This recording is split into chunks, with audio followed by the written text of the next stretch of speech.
Good morning, and welcome to BIMA Evolving Media Mix, How to Position Your Brand for Success. On behalf of the Chamber and BIMA, we hope you had a safe and healthy summer and are now enjoying the transition into fall. BIMA, the Boston Interactive Media Association, is New England's largest digital media-focused community, comprised of over 3,000 digital media buyers, planners, and publishers with business interests in the New England market. Today, our panel of experts from agency, brand, and ad tech companies will discuss today's marketing and media mix and the ways in which it is structured and evolving. I want to note that this webinar is being recorded and will be shared on the Chamber's YouTube page shortly after the event. Please be sure to submit your questions throughout the summit using the Q&A feature or by emailing questions to chamberprograms@bostonchamber.com. Now, I'd like to introduce our panel for today's discussion. First, we have our moderator, Keith Vesta, Vice President of Sales at Effective. Keith is a dynamic multimedia sales executive with over 25 years of industry experience in television and digital media advertising, and 23 years of that was at Comcast. Keith is an innovative leader with extensive experience launching new products with a consistent go-to-market strategy.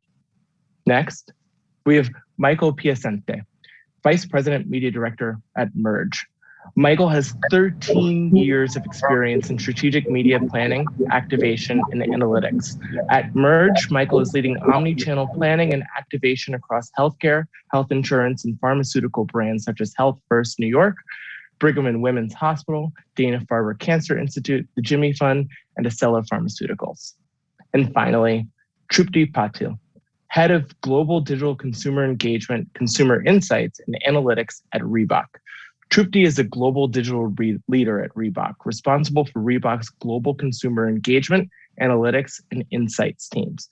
She successfully drives business results by driving a data-driven culture by demystifying the intersection of technology, consumer, and data. She has more than 15 years of digital leadership experience spanning marketing, e-commerce, CRM, MarTech, and mobile. Thank you to today's speakers for joining us today. I'm going to hand it over to Keith to begin today's discussion. Thank you, Dylan, and thank you to the Chamber. That was an excellent introduction, and we're excited to get started today. And before we get started, I just want to take a moment to thank both Trupti and Michael for their participation and for this conversation. I think it's exciting and always fun to get together and to kind of banter around and discuss what's happening in the media landscape today. So thank you again, and I'm going to kick this off with our first question, and then we're going to kind of keep it an open conversation. So the first question is, the media landscape has evolved so much over the years, and those changes have been driven by data and insights. How has data influenced your perspective on the media mix, and how has the media mix changed over the last 5 years? Michael? Thanks, Keith. That's a great question. And, if I think back 5 years ago, and I was just coming off of working on the Coca-Cola business where we were doing a ton of media mix and econometric modeling. The 5 years ago, we were sort of in a place where it was always looking backwards, but we were always moving forward, right? So you were planning, but you still didn't have the information you really wanted to make the right decisions. And so I think 5 years ago, we were more in a place of broad targeting, econometric modeling to help tie sales data back to the channels. And then fast forward to today, with all the data that we have, we're really in a place where, there's brands out there that are able to do predictive modeling on sales data through yesterday, right? So there's teams out there that are seeing data coming in real time and making decisions about where to place the money for their efforts. And so that to me is a huge jump from where we've been. It used to take months to compile all the information to make the right decisions. And now that information, if you have the right infrastructure in place and the right automation in place, it's really at your fingertips to drive the results that many brands are using marketing to do, right? It's become really a pursuit for the best possible ROI. And when clients who have that set up are able to see what the ROI is, it's a very different discussion about what marketing can do and what the effectiveness of it can do. And then the other thing that I'll say is just too, I think the attribution landscape has changed quite a bit as well. And so now we're paying more attention to multi-touch attribution versus 5 years ago. Last click was probably, for the most part, what a lot of brands were relying on to make decisions. And so I think today we just have so much more data, so much more information available to us that we're able to really make a better sense of all the channels in play and their contribution to each other. It's not perfect. There's still gaps, and there's still tracking barriers with the Facebooks of the world keeping their data within Facebook, right? So it's always going to be imperfect, but it's really come a long way in the last 5 years. And I think a lot of brands are really starting to see the benefits from a return standpoint, having that type of practice and discipline in place. And before we go over to Trupti, I would just want to say that you touched on attribution, and that is something I want to dive into a little bit later in the conversation. But it's very important, and certainly something that's evolving day to day. But so back to Trupti and the first question here around the media landscape and the media mix and how it's evolved. Yeah, no, I agree with Michael. In the last 5 years or even in 10 years since digital's really taken off, we have been able to get very detailed from an analytics standpoint and prediction standpoint. The challenge that's happened, and I remember when I was at the agency, and it's the same conversation we have at Reebok, is around the brand, right? Because you've gotten so focused on ROI that everything feels like it's performance marketing, right? Everything feels like DR. And the value of long term is getting really questioned, and in some cases you just don't have great tools to counter that.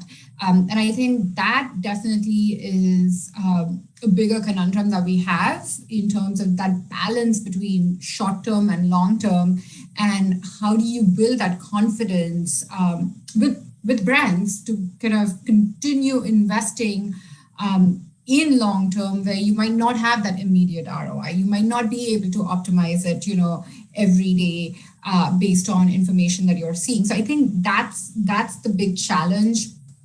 The other thing that I am a big believer in is audience strategies, right? I think once you start getting into audiences and you're trying to attract new audiences, the measurement over there, a lot of time starts feeling a little weak. More so just because you just don't have that information. And the Gen Z is going to be a hard generation to pin down on from an analytics standpoint, and thereby the media mix and how you optimize media mix is definitely going to start feeling more like an art than a science, unless there is a company that can truly bridge that gap. Thank you, and you also touched on something that I'd like to touch on a little bit later as well, which is, performance marketing and targeting specific audiences versus brand. Because I think that's something we should dive in a little bit deeper into, because I think it is a balancing act. And as you said, it's becoming truly an art, because it is, viewership, there's a ton of people out there. There's a ton of people to reach, and they're all looking at different things, but it's kind of a moving target. So very interesting. And all right, so coming off of that question, kind of looking at traditional media. Traditional media has always relied upon third-party data, Nielsen, Arbitron. But looking into the future, what do you see as the universal currency of the future? It's a very tricky question, and I've had multiple debates with one of my older colleague who now heads up analytics at Media Hub. But you go to Nielsen, you really don't have another option. And I grew up in digital, so for me, Nielsen it's a true love and hate relationship, right? Because how do you monitor traditional media? And I am, just to define traditional media, Keith, when you're talking about traditional media, you're truly talking about old school television, not streaming, not YouTube, right? Correct. Yeah. Yes. Thank you. Yeah, so I just wanted to verify that. So I think it is very, very tricky, right? Because there is a school of belief that is still the best way to reach the mass. We at Reebok, a lot of times we talk about the coast and then middle America, right? And like, I do believe that if you're doing traditional media and you're trying to reach middle America, you probably do have to rely on Nielsen's TRPs, right? You do have to rely on their measurement to understand what kind of exposure you're getting. And in that, in itself, you have a lot of limitations. You really don't get to the granular level that you are looking for from a brand standpoint. And from a back-end measurement standpoint, Michael touched upon it, right? Like, you can't just do television. You're going to do YouTube, you're going to do Instagram, you're going to do Facebook, and then each one of them has their own walled gardens. So you're looking at panel information, out of panel information, and then you're making a lot of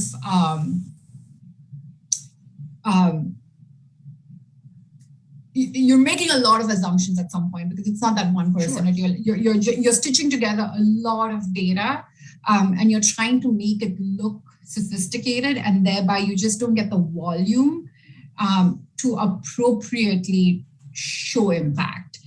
So I think when it comes to traditional media and kind of looking at an integrated marketing campaign in a holistic manner, there are a lot of holes, and you just have to take that information directionally. And that's what I always say. It's like, there are some things you have to take directionally, because that's the only thing you have to say whether you were successful and optimized. And then there are certain things, you can get really, really predictive with, because you have the data and you have the confidence that this is truly what my media is doing for me. Excellent. Thank you. And that to me is one of the more fascinating topics, and something I debate frequently with individuals within our company. So, Michael. Yeah, I mean, I think, what the new currency will be, I think it really just varies brand to brand, because each brand has a unique objective and has chosen a channel for the role that it plays in delivering on that objective. At least, that's how we like to think about, media planning and media mix, right? What's the role of the channel in delivering on the objective? And I think there's always going to be a place, and there's always going to be a need for understanding, the reach, the impression volume of the different data and channels that you're going after. But, I think what started to happen to really, I think, really go down more of the performance path is that you're seeing a lot of brands create sort of their own metrics for what they value as, like, what is that currency, right? So there's been a lot of noise recently about attention metrics, right? The amount of attention someone's paying to a specific channel could be something of value to plan around, to optimize against, right? For a lot of our clients that rely on like a direct response or lead or appointment for a hospital, whatever it might be, we're putting things in place to really get a handle on what is that response, right? What is that response? What channel is it coming from? And so I don't think there's a truly going to be one metric that fits all anytime soon. I still think that the information that you get from Nielsen and the information you might get from another data partner are all still great inputs, and you got to really look at things holistically to make kind of the best decisions and how to use that information. But where we can, and where we see clients that have really great, downstream data, that's kind of where we want to spend our focus, right? We want to spend our focus in getting that faster, getting that to be more attributed in the right way to the right channel. And so I think we're just entering a time where, yes, all those, metrics that exist out there and have existed for a while are still part of the planning process. We still want to adhere to best practices about the right levels to be on in a week to break through sort of all the noise that are out there. But there's definitely this emergence of other metrics that, each brand is looking at differently just based on what their objective is.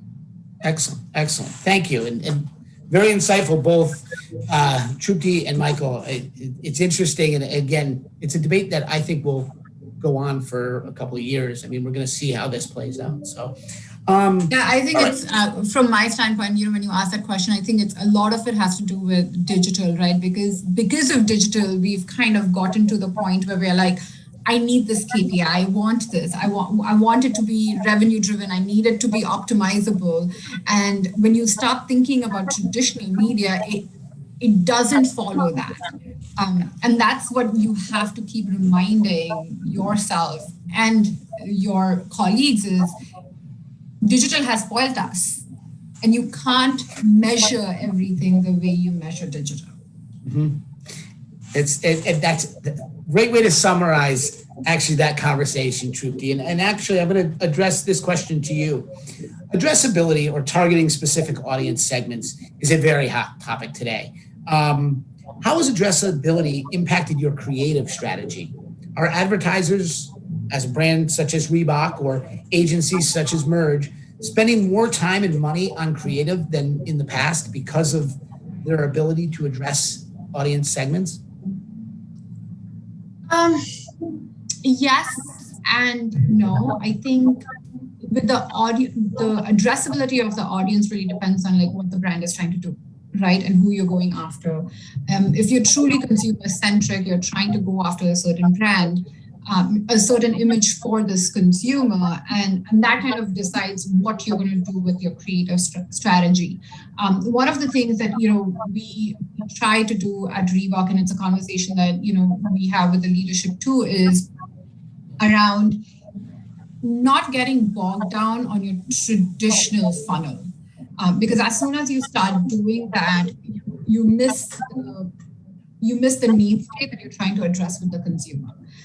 So from a budget standpoint, I think what we try to do is try to really understand what is it that we're trying our consumer to get from our creative, and then where are they in the journey, right? So if you're trying to, create a product and you're trying to just drive them to purchase a product, it's a well-known product, it's going to be a very different creative and a media strategy versus if you're trying to introduce a new product, right? It's going to be a very different creative and media strategy. The thing that we try to do more than thinking about the budget split between production and media is having a more holistic challenge, right? So that you're not just addressing one thing. You're trying to truly address the issue holistically, so your integrated marketing campaign feels more cohesive and not just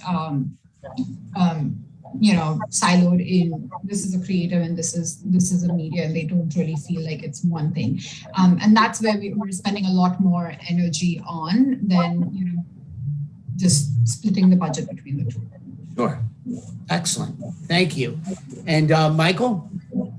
Yeah, I mean, addressability is exciting, right? It's solving a problem of eliminating waste, right? That's out in the world, right? That used to exist, right? If I'm trying to reach a specific segment, why buy a much broader segment? So definitely the addressability,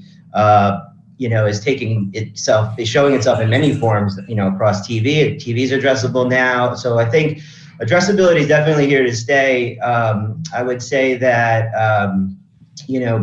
brands really need to think quite a bit about, though, the customer journey as it relates to addressability. I think, I agree with 100% what Trupti said. You really need to understand the audience that you're storytelling to, right? And so what's exciting about the last few years is that the ability to do great storytelling with technology has really changed what's possible. So like, for example, I have a campaign live that's running, several thousand permutations of creative messaging at the moment right now, addressed to very specific opportunity segments. And, that's very exciting because, as part of our planning process and going through the customer journey, rather than being focused on, what are the 3 to 4 things we want to say because we, need to just produce this many number of assets in the scope, we're using technology to do the heavy lifting of the assembling of it, And we're spending our time thinking about what is that message, right? What are we going to address the audience with? And we're not just, kind of stuck with one option. We have now several options, right? So we're doing quite a bit more testing on the addressability front because technology has come a long way. But I do think that, the addressability is only as good as you really appeal to the user and how relevant you are and how well you understand, the points of the journey where there's those barriers and where those friction points. And those friction points might not just be the creative, right? The friction points could be with the product too. And so, that's kind of been and you mentioned earlier, Merge has just been having tremendous growth because we're really focused on sort of that full experience now and able to bring that capability to our clients, right? It's no longer just, we can just tackle the media experience for you. It's like we're thinking about the whole user experience and really coming up with methods and ways to move the user through those points where just their expectations aren't being met, right? The world is now expecting things as fast as Amazon ships them. And if your brand's not doing that, that doesn't matter what media mix or what targeting you have on there, it's not going to resonate. And so that's been kind of where the strategy has shifted. It's creating a need for people that know the techniques, the skill set, the technical need to do that type of setup. But it's just really exciting because I think we're no longer just looking at survey-based data. We're speaking with people, right? We're actually talking to the person, and we're just coming up with really great hypotheses. And unfortunately, digital is just really fast than the other channels to put that thing in play and test it, right? The agility there is just you can't beat it. And so it's just on the addressability front, there's just a lot more now in the equation aside from just the targeting capability. It's all the people, all the disciplines coming together to really give the campaign or whatever the challenge is the opportunity to thrive. Excellent. And kind of going along we're talking about creative right now, but the other balancing act that we all have to do here, and Michael, this is for you, is the need for performance marketing and targeting specific audience segments with brand building. It's new customer acquisition. Oftentimes someone will say, "Oh, it's great we have addressability because we're going to get right down to that finite customer." But how do you get new customers and how do you create that bigger brand? So how do you see that balancing act, and how do you manage that? Yeah, I don't think it's anymore. It's brand or demand is the question. It's got to be brand and demand, right? You have to have the two together. The two can thrive together. I think it all ladders back up to some of the basic principles of like, what is the objective that you're trying to achieve, right? And what is the role of those channels to do that? And whether some of those channels impact more brand metrics or more lower performance metrics, I think that just all comes back to, again, what is it that we're trying to do? Because you can do both, and it's possible to do both, and it's possible to do both in a very targeted way. I think now with more and more brands kind of on their journey through digital transformation to get their first party data more activatable, more in play, right? It's a whole different discussion, right? Because you're like, wow, if I can, for a brand that already has pretty much all of the members that it wants, for example, right? It's more retention now than it is acquisition. And so a lot of brands are turning to that internal data to, start planning what is the mix around, right, our customer base versus what is the mix around our prospect base, right? So if I can take a customer segment from a client and put it in the trade desk, well, now that customer segment, they can get connected television, they can get video, they can get regular display, they can get native, they can get streaming audio, they can even tap into some remnant out of home. And so I think we're just seeing, this great opportunity start to happen where you can do brand and demand and do it in a very sophisticated way. And again, how much you throttle into different channels, it really just ties back to, well, what's the objective? If my objective is to move awareness, right? Well, awareness is going to be measured through a study And so that's very different than if my objective is going to be, hey, I need enrollments for my plan this year, right? And so I really think that it's easy to get lost in sort of the brand or demand, but I really think everyone needs to think brand and demand, and how do I do that in the best way possible for my target audience to deliver on our objectives. Excellent, thank you. And Trupti? Yeah, I think it's it's the silver bullet, right? All brands are looking for that silver bullet, and I think it's very. I think it boils down to how you're measuring. So I completely agree with Michael. It's what are you looking to measure? I think when you say, oh, I need to move the awareness, or I need to move the revenue. I work for a publicly traded company, right? So for us, every quarter is the target that you have to hit. But guess what? In 3 years' time, if I'm not building my brand and I'm not introducing my brand to new audiences, I'm going to have a hard time hitting those targets, right? So you kind of have to find that happy balance between the two things. And I do think sometimes the KPIs can be limiting, right? So for a lot of brands, even when I was at the agency, it wasn't just about like the awareness or about the ROI, right? It was about the market share. And it was a market share with a certain type of audience. And that's where, the beauty of, a creative and a marketing or a media agency really comes in play is how are they thinking about the full view for that brand that's going to help them not only grow today, but like get the consumer of tomorrow. And this is a challenge for like all brands, right? Whether they're small or big. I'd love to be in a position where I would say like I am going to double down on retention because I've had the consumers that I need. But I do think that the balancing act of the consumers of tomorrow and the consumers of today is extremely difficult. And that's where the partnership with media companies and tech companies really come in play. And, your first party, your third party, all of that starts coming in play.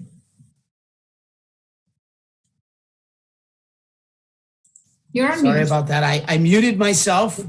You know what? That's never happened to me before. I never mute myself. But while you were answering that question, you brought up KPIs. And, what KPIs are important to you when evaluating attribution or performance of a campaign? Going with me. If it's a pure, right now I would say it's ROI. It's because that's what we're looking at is ROI. ROAS. We want to make sure that you're not only driving the top line, but you're driving it in a profitable manner, and that's the KPI that we're looking at, right? And that's the KPI that's really important for me.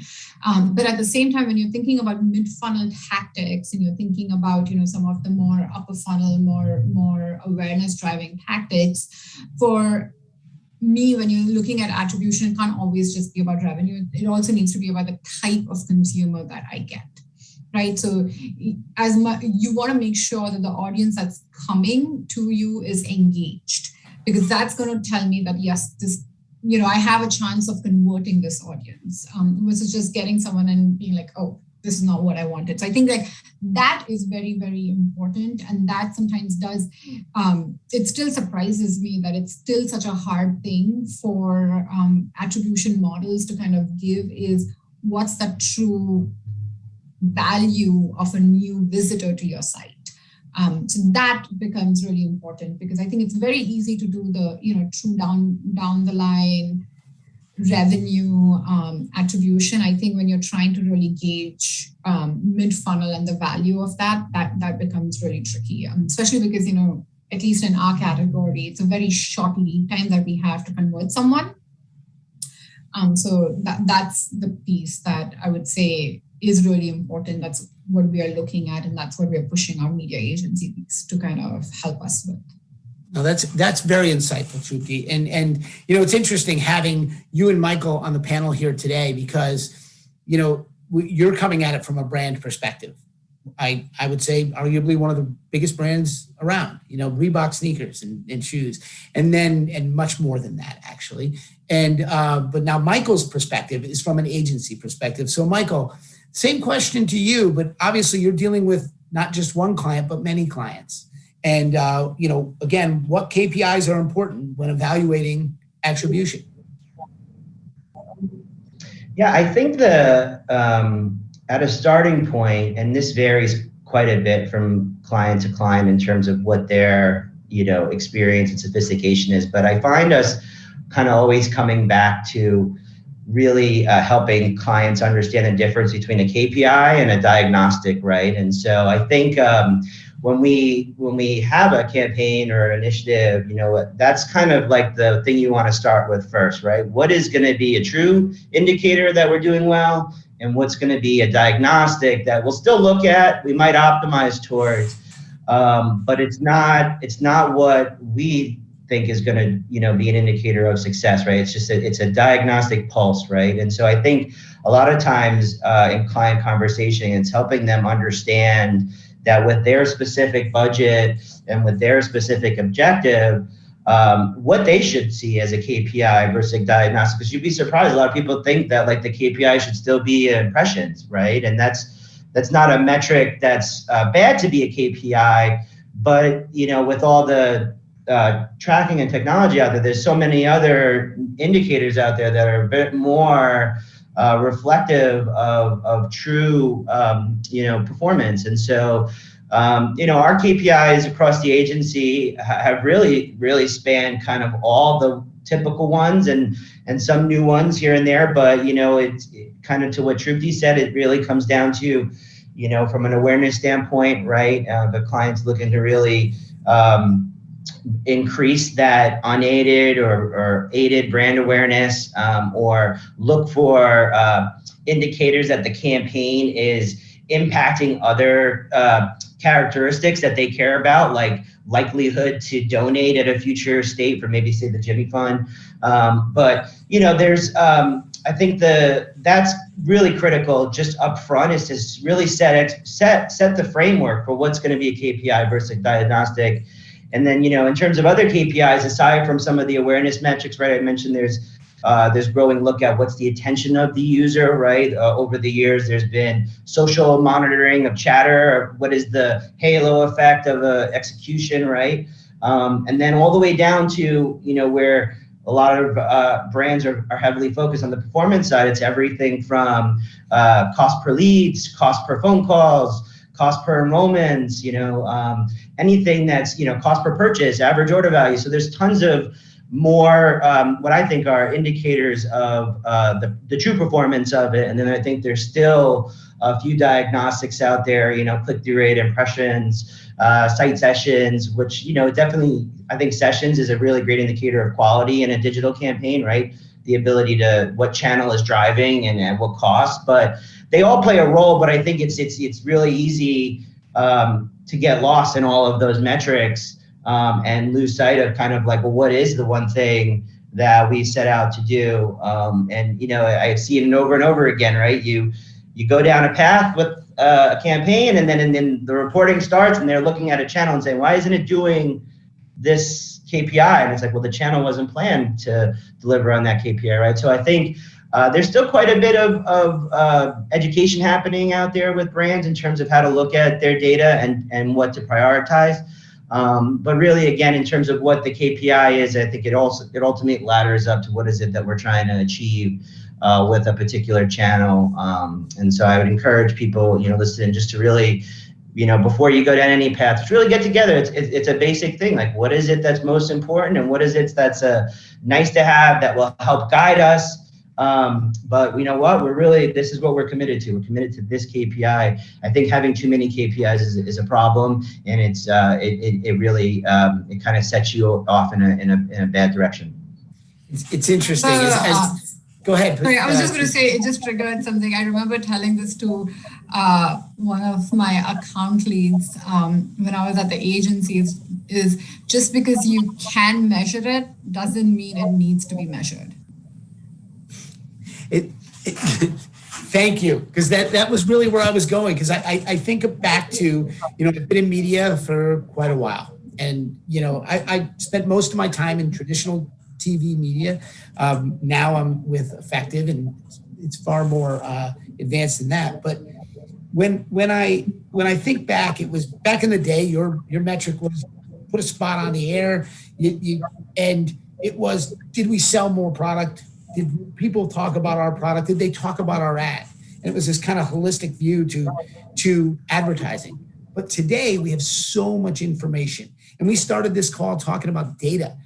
And there's so much data out there that it could be analysis paralysis. You start to go into this space where, yeah, all these look good, but we didn't sell more product, or we didn't. So you have to be careful of that. I think that's what you both have really said there. So it's very insightful, and it's interesting because, again, our business, this evolving, I always refer to it as the evolving media landscape, is changing so quickly.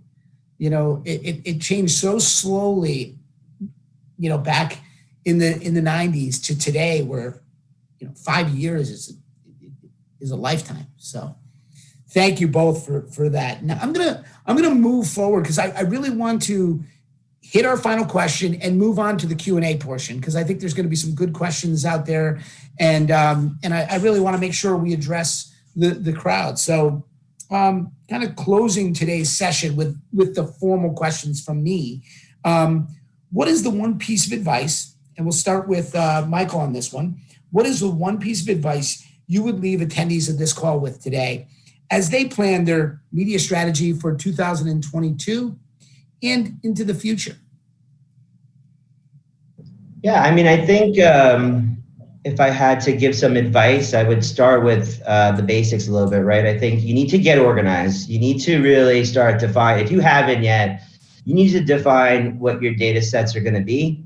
You need to define what the gaps are with your technology stack to make that information pass to the appropriate parties that are involved in your campaign. So I think, there's a huge need just to really get organized. A lot of brands aren't positioned to even take advantage of their data yet. And so those are the types of things that I think are most important. The digital transformation, it's a big buzzword. It gets thrown around a lot, but it's a real thing. Like, you need to get ready.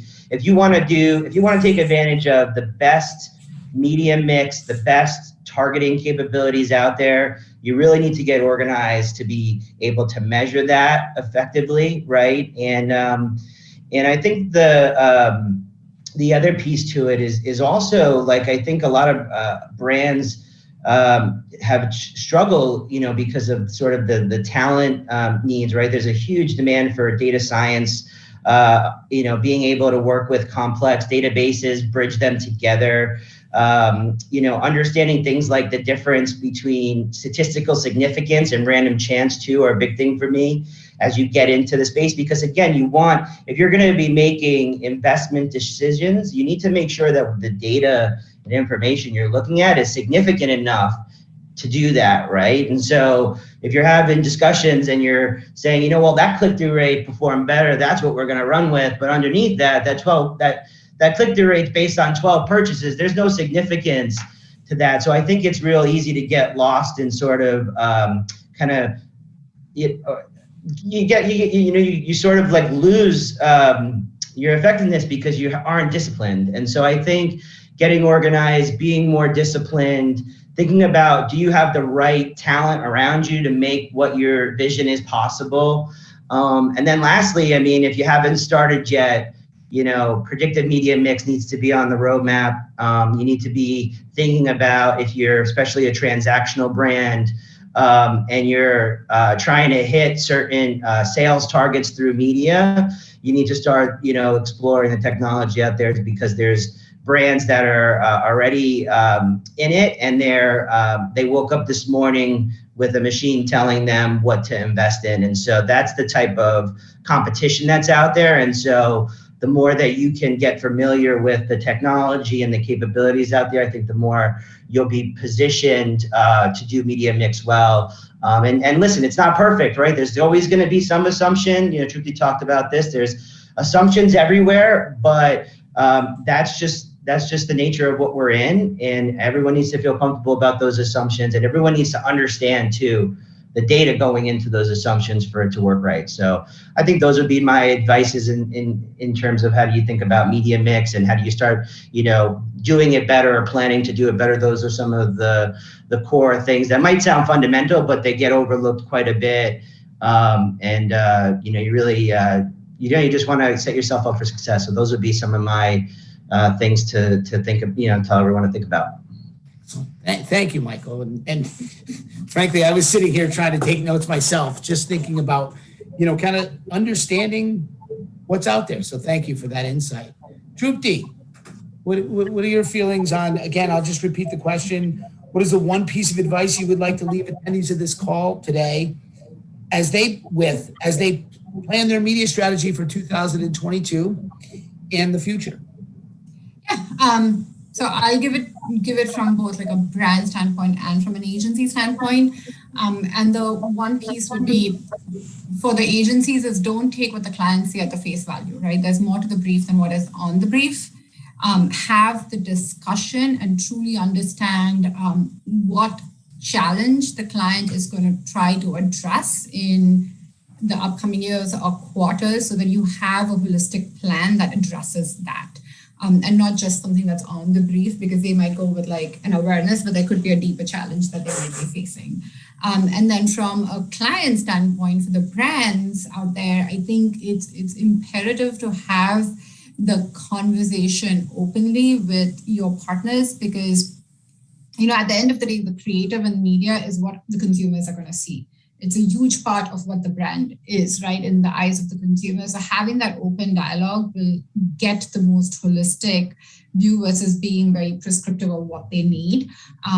Because, from my standpoint, like I always say this to our partners is that we want to be challenged, right? I mean, we're not in the cutting edge of things. You guys are. And I think that only happens when you have that open dialogue and you all have a good understanding of what the challenges that you're trying to focus on. Excellent. Yeah, I would say too, like, don't be afraid to fail too. I mean, like this is stuff that's never been done before, right? For most of the people around you, if you're just starting this. So listen, there's going to be campaigns that don't maybe have the right outcome that, you hope for, but you have to start taking these risks and start testing because there's a lot of campaigns that are thriving, right? There's a lot of campaigns where, marketers are looking at their investment as something totally different now, right? When you think about and I'm in the hospital space, the hospital space was just crushed by COVID, right? But if you have the right things in place and marketing can show, hey, with this, every dollar I can get this return, marketing becomes a bright spot, especially with this, this very dynamic, world we're living in right now, where just things are changing pretty much week to week, and so I think to definitely, don't be afraid to enter this space. It's not an easy thing. We throw around media mix like it's just something anyone can come up with. It's very disciplined, very sophisticated.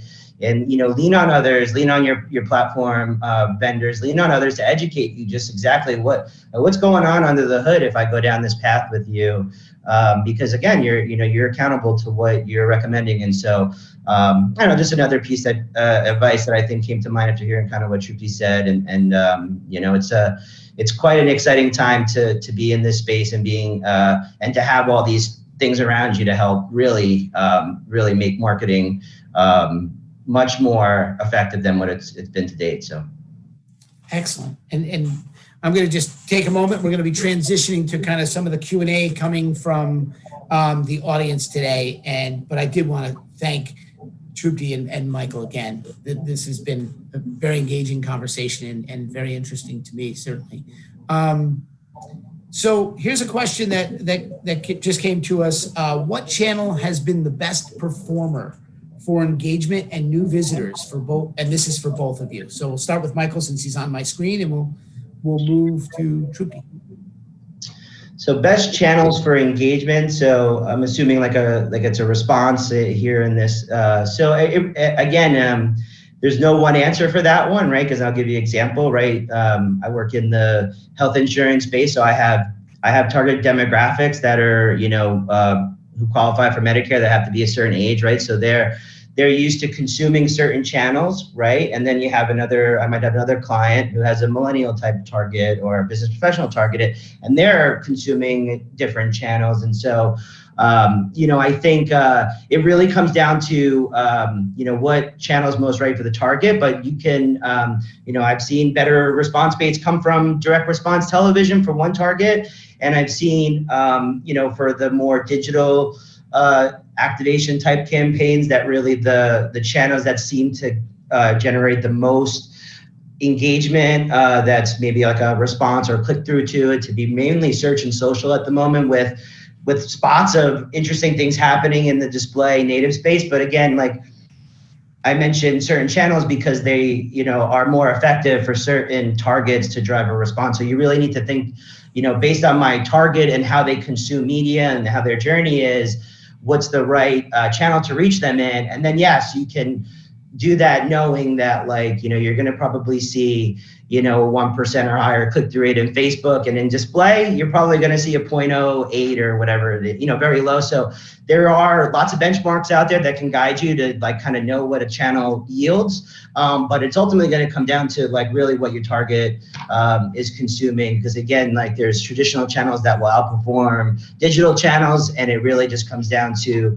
that's that target's behavior, that's where they are, and that's how they consume media. So I gave you a few channels to kind of maybe start the thinking with, but really think a little bit more about who the audience is and what's most appropriate, because every channel sees a different response from a different audience. Excellent, thank you. Trupti? Yeah, so I would say it's going to be very campaign specific, and what the campaign strategy is that's going to drive what channel is going to be successful. What I'm going to start with don't do is don't just look at the last click, or just don't look at the attribution and say this is a channel that helped me drive the revenue or the new visit. Look at the interplay of the campaign to really understand what's the right combination that's driving the results that you're going to see, and it's going to change, right? I mean, we've had programs like partner programs that have been phenomenal for driving new customers and revenue, but then we've also seen, some great traction with search and social, which, one might argue that, yeah, of course you're going to see it because that's the last thing that someone's kind of clicking through. So I would say it's going to be very campaign specific, and look at the combination that you're working with in the campaigns to really understand what drove that. Excellent, excellent. All right, so we have time for one more question coming from the chat. I'm going to address this to Trupti and then to Michael. What advice would you give to small businesses that don't have budget or the employees for a big media mix? Start small. What's that? I said start small. I mean, if you're a small business, start small. Dabble in search, dabble in social. Especially social right now does really well. And then kind of, as you start seeing traction, you can start building. I don't know how small this business is, but I think you can absolutely start with some of the channels that are high hitters on the performance spectrum, and then kind of move from there. All right. Michael? No, 100% agree with you, Trupti. I think that's the right advice to give. It really, for small businesses that don't have the historical data to know what an investment can do and are trying to tackle it all, it becomes a very tough place to thrive in, right? And so I think that brands should start small and get better at do you know your customer journey? You're ready to spend money, it sounds like, but do you really know your customer, right? Is your product when we spend the money and drive them to your doorstep with your budget that, might be small, but it's everything to you right now? Like, is that experience ready for them, right? And so I think a lot of times brands, on the smaller side that I've interacted with, they think that as long as they just spend the money and get them there, everything else is going to be fine. But I think that's a flawed strategy, and I think you really need to, if you don't have the money to compete, right? What is your competitive set spending? If you see that they're outspending you 5-1, you're not gonna win by trying to just buy, a couple core channels that buy you gotta try to think smarter, right? You need to think about, well, is there maybe a viral or a larger campaign creative concept that can help the media thrive, right? So I think, for brands with smaller budgets, I feel like there's a lot of work that they can do within their own resources to improve the experience for the customer. And then, you're able to start running really great, tests, really. I see with smaller budgets, it's all about testing, because, again, it might, for certain brands that they need to make that money back.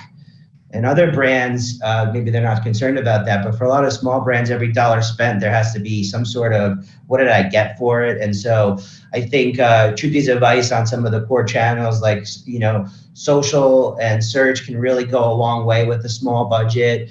But don't overextend yourself, right? Don't try to take $100,000 budget and be on 10 channels, right? You're not going to break through in all of those channels. So you need to really start thinking about, the experience, the creative message more. And then when you feel like you're ready and you feel like you're authentic to go out there with your money and speak to a consumer, and then I think you're ready to start, spending money in certain channels. So I think that's probably the best advice I can give on that one. Thank you, Michael and Trupti. And I just want to take a moment to thank you both again. I know I've done this several times, but it's been nice getting to know you, and also to spend this hour discussing, the media landscape and how it's evolved, and how advertisers are targeting their consumer or their customers or potential customers.